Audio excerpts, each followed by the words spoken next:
Alors, je vais essayer de parler un petit peu de cette expression de tragédie de la culture.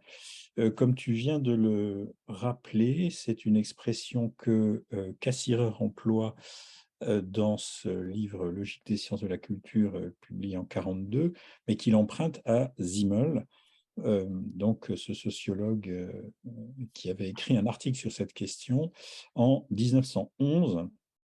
Le concept et la tragédie de la culture.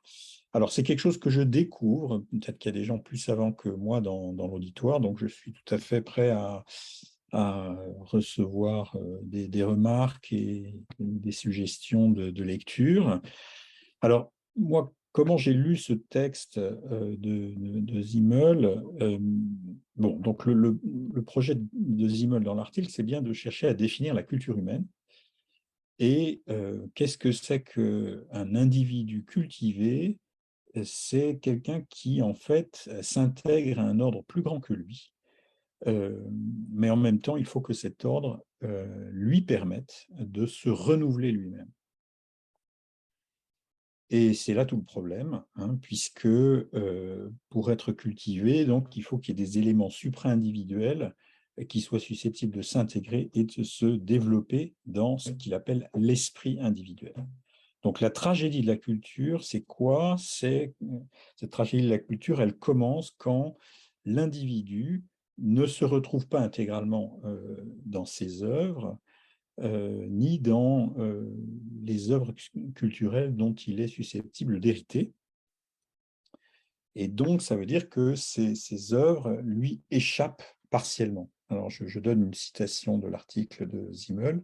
C'est ainsi qu'apparaît la condition problématique typique de l'humanité moderne. Le sentiment d'être entouré d'un nombre immense d'éléments culturels qui ne sont pas dénués de sens, mais qui ne sont pas non plus profondément significatifs pour l'individu.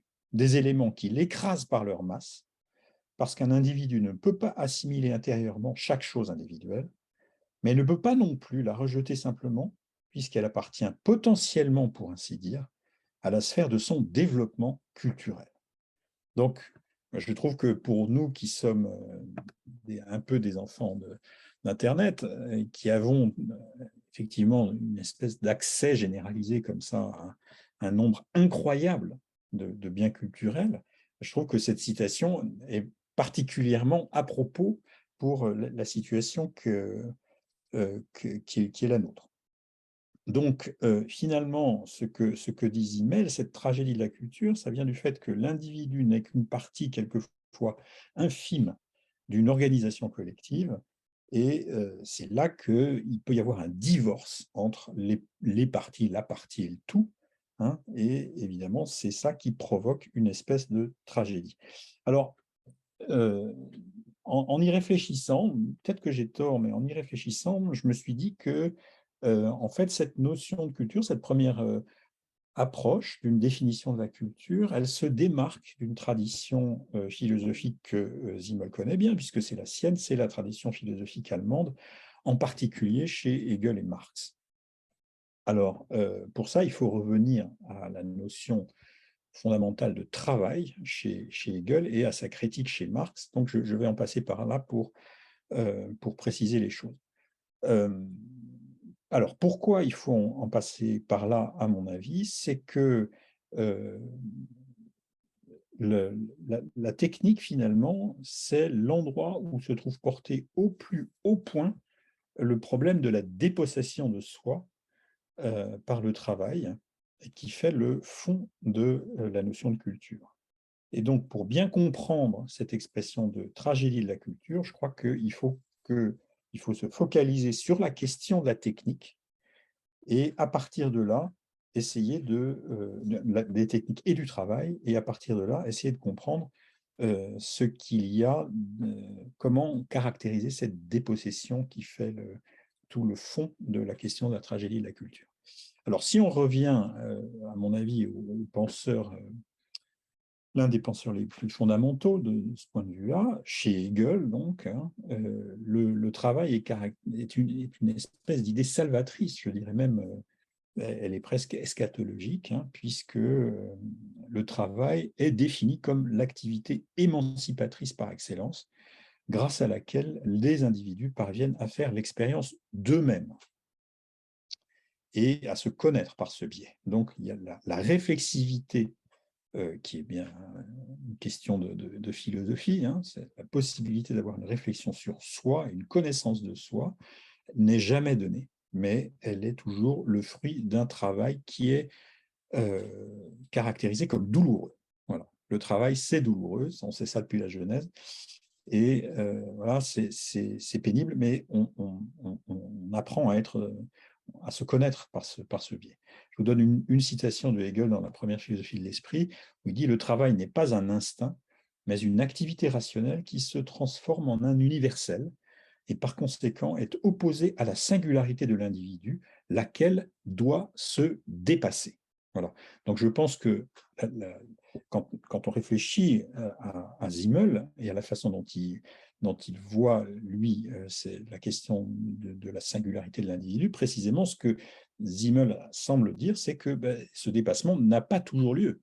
Et que bon, dans le meilleur des mondes hegélien, ça a l'air d'être possible, mais ça n'est pas acquis. En tout cas, la tragédie de la culture, elle proviendrait de là, et plus précisément de quoi, à mon avis, sachant que, évidemment, Simmel écrit plus d'un siècle après Hegel, elle vient de ce que dans le monde de la technique, il y a une espèce de saut qualitatif qui a consisté à passer de l'outil à la machine.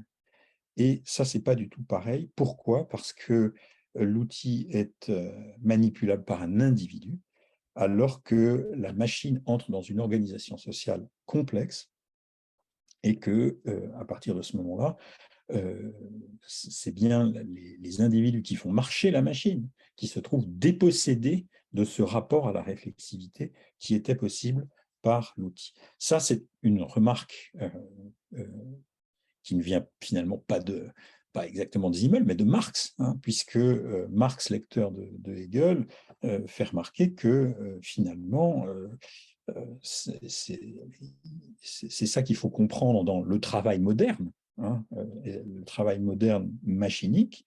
Hein, je cite une citation du Capital, Marx dit « Dès que l'instrument sorti de la main de l'homme est manié par un mécanisme, la machine-outil a pris la place du simple outil. Une révolution s'est accomplie. » Voilà. Donc ça, c'est quelque chose de tout à fait important. Une révolution s'est accomplie alors même que l'homme reste le moteur. Donc, c'est ça qui est très curieux, hein, évidemment, c'est que la machine-outil semble fonctionner toute seule, mais en fait, il y a une occultation sociale du rôle joué par ceux qui la font fonctionner et qui sont dépossédés de leur rôle dans le processus de production. Donc, si je reviens à ma citation de Marx, hein, on voit bien que la révolution, il y a bien une révolution qui s'est accomplie. Ce n'est pas pareil d'utiliser un outil et d'utiliser une machine, mais pourtant, c'est bien l'homme qui reste le moteur des machines. Hein. Et donc, qu'est-ce qui se passe? C'est qu'il y a en fait une construction sociale qui dépossède un certain nombre de personnes de ce à quoi ils devraient avoir droit.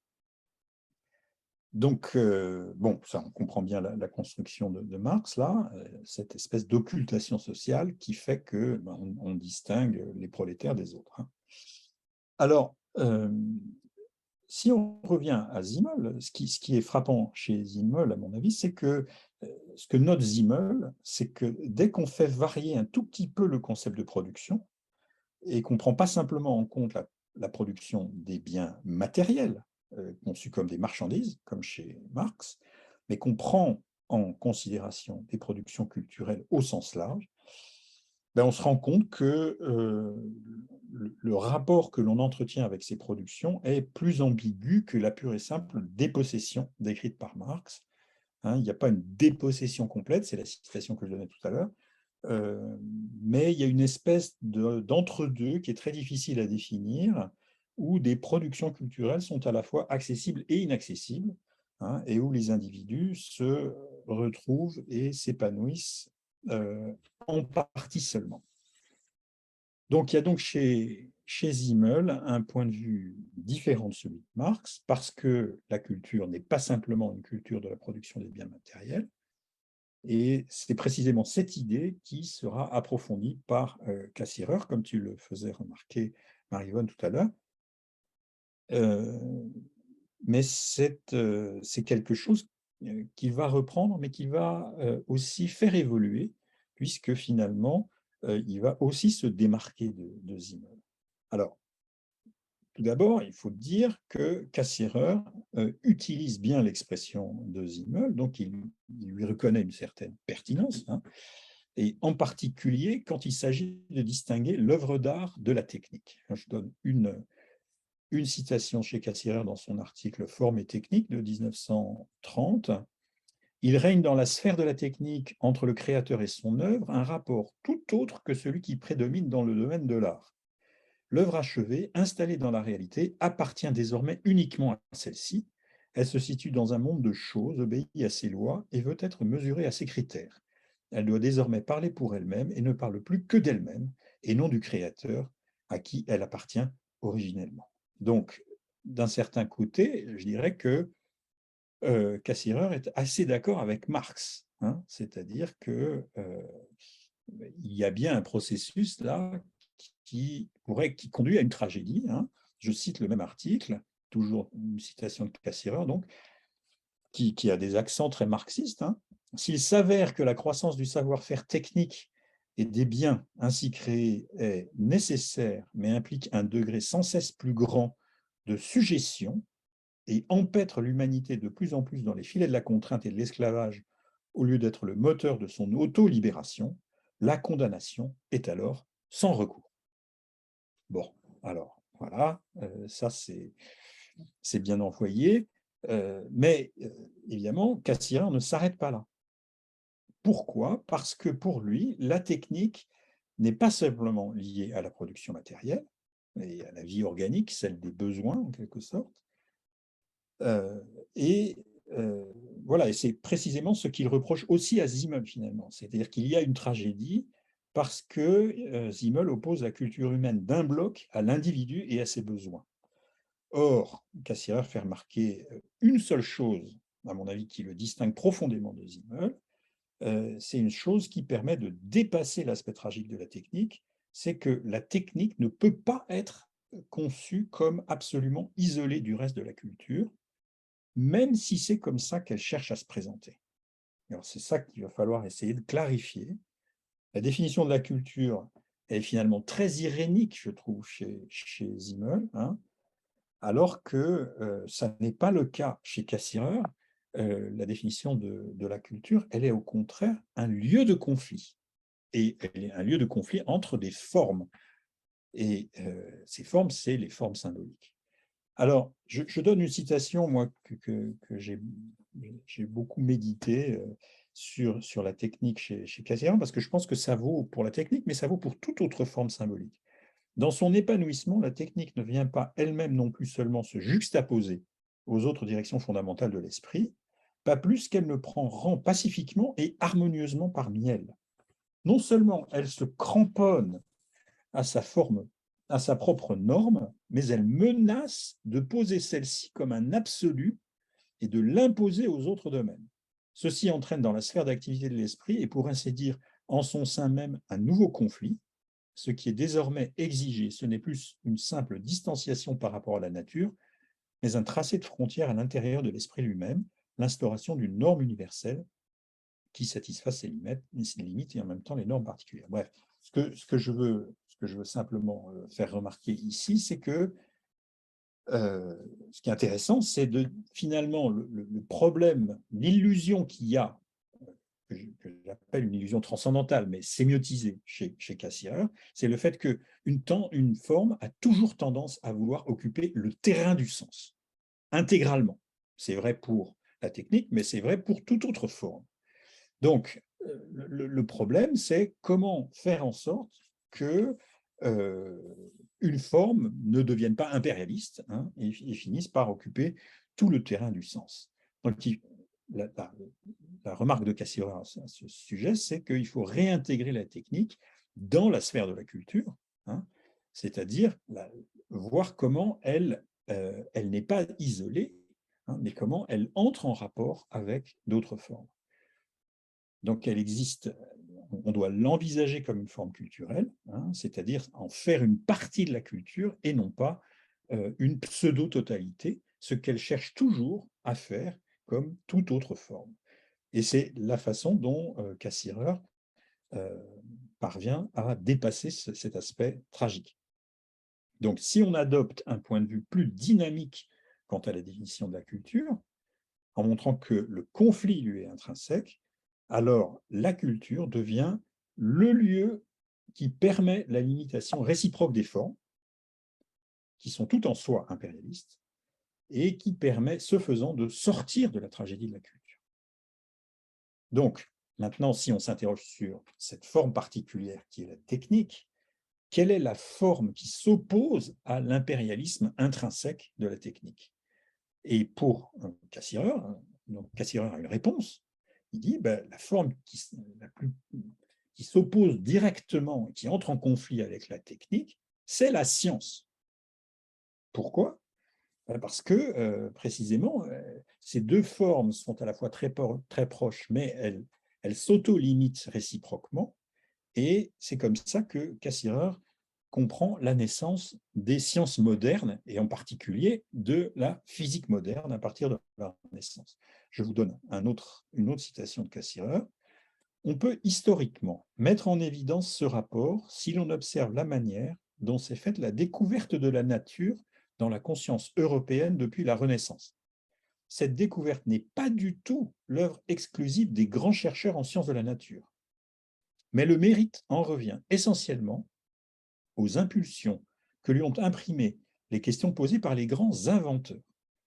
Un esprit comme celui de Léonard de Vinci illustre avec une simplicité et une profondeur toute classique l'interpénétration de ces deux directions fondamentales.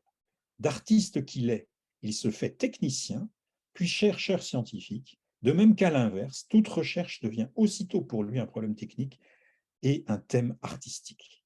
Il n'est pas jusqu'au véritable fondateur non, il n'est pas jusqu'au véritable fondateur de la théorie de la dynamique, Galilée, qui ne soit parti de problèmes techniques. Voilà. Donc ça, il y a quelque chose de tout à fait moderne pour Cassirer, hein, c'est-à-dire qu'il s'agit de voir ce rapport entre science et technique comme faisant précisément œuvre de culture.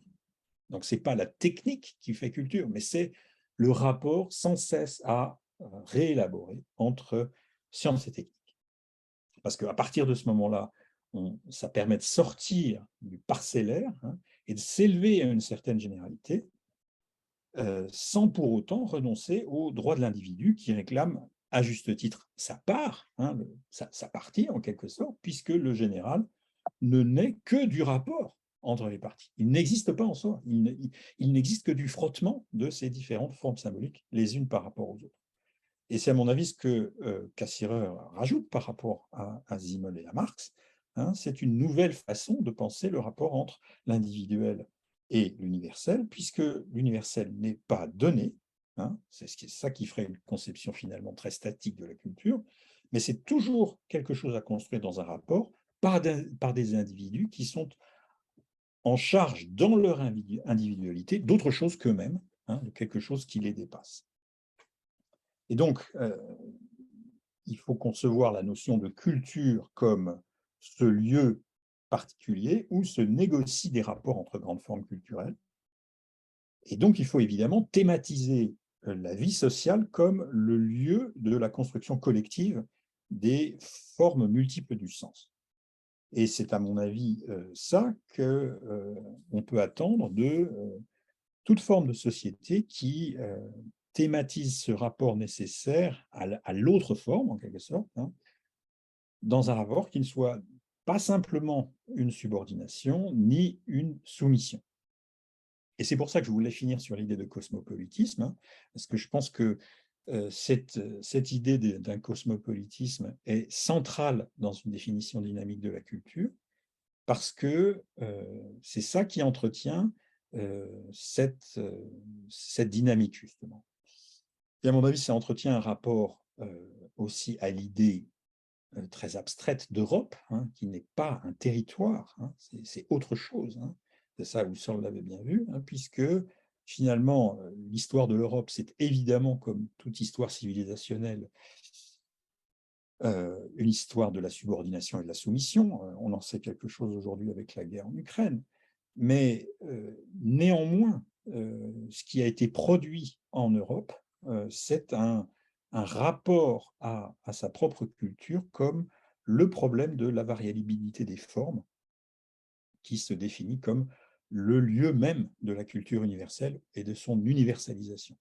Donc c'est ça qui me paraît important, hein, faire remarquer que l'Europe n'est pas exactement un territoire, bon, soumis aux aléas contingents de l'histoire dans les soumissions et la subordination, mais c'est bien, au moins pour Cassirer, ce lieu où se conscientise le rapport des formes entre elles, hein, qui engendrent donc l'idée même de culture. Voilà, donc j'ai l'impression que l'expression de tragédie de la culture, c'est bien l'indice d'une vraie difficulté, une difficulté profonde à articuler ce qui revient à l'individu dans son appartenance à la collectivité. Hein, et donc, il y a bien là une tradition philosophique, au moins depuis Hegel, que l'on voit se constituer dans ce syntagme. Voilà, je m'arrête.